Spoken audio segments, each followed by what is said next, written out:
European Economic Community was founded in 1957 with the Treaty of Rome by the member countries of the European Steel and Coal Community, West Germany, France, Italy and the Benelux. It was much more than a free trade agreement. It was set up like a state with a division of power and independent institutions. Furthermore, non-member states could make trade agreements with the Union directly instead of bilateral contracts with each of the member states. This makes the EEC different from other unions such as NAFTA.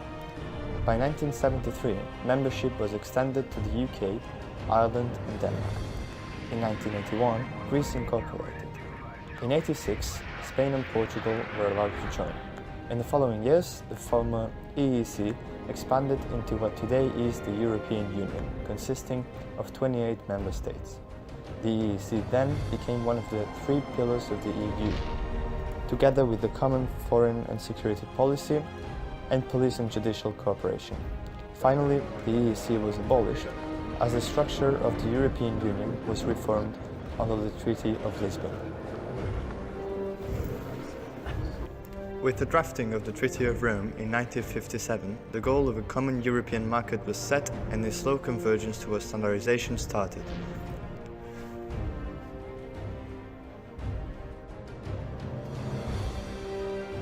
These first steps and the enthusiasm about it led to high growth in trade in the first years of the EEC. Intra-trade between the 6 EEC founding members in relation to the total trade grew by 74.8%. From 1960 to 1972. But not only that, with an average annual growth rate of total trade of 15% in years of 1958 to 1970, Europe even showed more growth than the United States. But despite the abolition of all internal tariffs and many quota barriers in 1968, the European economy struggled with high unemployment and economic stagnation in the crisis of the early to mid-80s.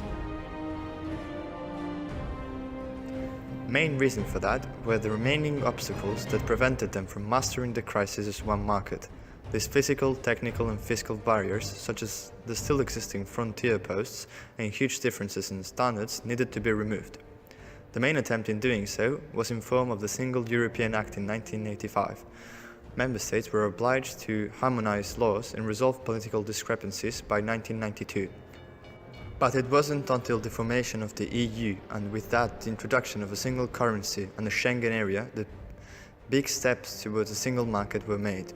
To date, the EU is still struggling with trade obstacles. Once old ones are removed, new challenges appear. Agriculture was a pressing subject for the EEC to take part in. It's a strategic resource and they tackled its problems in a very unique way. We could find no other example of several countries sharing an agricultural policy in this way. During World War II, there were severe food shortages in many of the combating countries in Europe. After it, the grain supply from Ukraine was unavailable, on which Germany heavily depended on. A large amount of trade from colonies was no longer possible, or under very different conditions, so there was a strong need to secure food production in post-war Europe. The Common Agricultural Policy aimed to strengthen Europe's farming industry. Before the introduction of the CAP, each country was intervening very strongly in their food production, which also proved a problem for free trade. The main focuses of this policy were the following: to increase the production and productivity of the farming industry, to ensure a fair standard of living for farmers, to stabilize markets, to guarantee a food supply, and to still ensure fair prices for consumers.